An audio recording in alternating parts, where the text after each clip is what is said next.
But today, we are in part 4 of our 5-part series, I'm In. And today's going to be a little bit of an unusual Sunday, especially for those of us who are newer to the church, because I'm going to share some things about our church today that might cause you to decide to lean into our church because you say, this is great, why isn't every church like this? Or some of us might reach the opposite conclusion. Some of us might decide by the end of our time that this isn't the church for you. And whenever I suggest that to people, sometimes I get a little bit of pushback where people say, well, Jason, isn't church supposed to be for everybody? To which I say, yes, we are a church for everybody, and there are some church people who don't like the implications of being a church for everybody. See, some people, when they go to church, they want a church that functions kind of like a massage therapist at the spa, and you just want to go, and you want to relax, and you want to feel good and walk away feeling good. That's one approach. We think of ourselves more as a personal trainer kind of church. See, we want you to develop an inner life that is stronger, a spiritual life, an emotional life that is more resilient enough to handle everything that life is going to throw in your direction. But developing that kind of inner life requires intentionality. It requires a plan. It requires work. You don't drift your way to that destination. Now, I want to show you what's hanging in the balance of our decisions to move forward and to get engaged in what matters to God in this way. It's no secret that for decades now, the church in America has been in decline in every single measurable statistical category. Okay, here's a couple of charts to give an example of what I mean. There's 3 lines on this chart starting in the year 2000 going to the year 2022. This bottom blue line, that represents people, the percentage of Americans who attend church approximately once a month. Now, that's been pretty stable. 13% of Americans did it 20 years ago. Now it's about 11%. This orange line, however, represents the number of people who never ever attend church. And now, 20 years ago, that was about 13%, and today it's grown to 32% of our population does not attend church. The top line, the indigo line, this represents weekly church attendance, and you can see the trend line that it is moving in.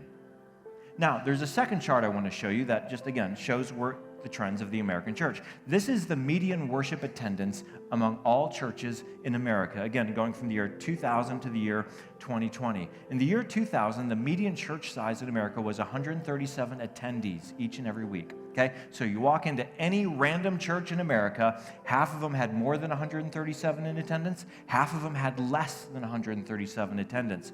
Today, that number has plummeted to 65. Half the churches in America have an attendance, a weekly attendance, smaller than 65 people. The point of all of this is to say that there is a clear and obvious trend line of the direction of the church in America. Now, if you want to know where this trend line ends, we don't need a crystal ball, we need a globe. Because the churches in Canada and Australia are about 20 years ahead of the United States on this trend line. And the church in Europe is about 20 years ahead of the churches in Australia and Canada. We can look around our planet right now and see what happens in a country when this trend line continues. Now, that's the bad news. And it's not very complicated to see why this is happening.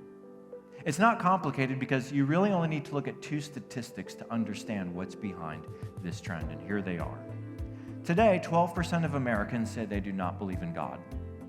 That means 88% of Americans either believe in God or are open to the idea of God, 88% of us. Yet, only 30% claim that they went to church last week. Now, these stats are notoriously inflated because if someone asks, did you go to church last week? If you went 3 weeks ago, you might say, yeah, I went last week. But let's just take it at face value. 88% of Americans believe in God or are open to the idea of God, but only 30% actually went to church. Do you know what that means? It means we don't have a problem with God in America. We don't have a problem with the idea of God in America. We have a problem with our version of the church. Now, I wanted to illustrate this idea, so I asked my friend Manny to come out on stage with me today. Now, Manny, say hi to the folks. Let's see, yeah, okay. Manny doesn't say a lot. I'll speak for Manny because Manny doesn't have all of his parts. Manny doesn't have a tongue, for example. Manny doesn't have teeth. He's missing some of his parts, so he's a little bit limited in what he could do. Now, here's what Paul is getting at by saying if the foot doesn't want to be part of the body or if the ear doesn't want to be part of the body. Have you ever seen a disembodied body part? Okay. If you've ever seen a part that's disconnected from the body, that's a little bit gross, isn't it? Right? That's a little unnatural. It should not be this way. In fact, some of you, I saw you, as soon as Manny came out on stage with me, you stopped listening to what I was saying, didn't you? Because Manny over here, he's almost a body, but he's missing some parts and it's a little unnerving, right? It's a little weird. Here's what Paul is getting at in this entire section. He's saying, don't make church weird. Disembodied parts that don't do their job, parts that are just hanging there limp. That's gross. That's weird. Paul is saying, don't make it weird. Instead, if you're a part of it, get engaged.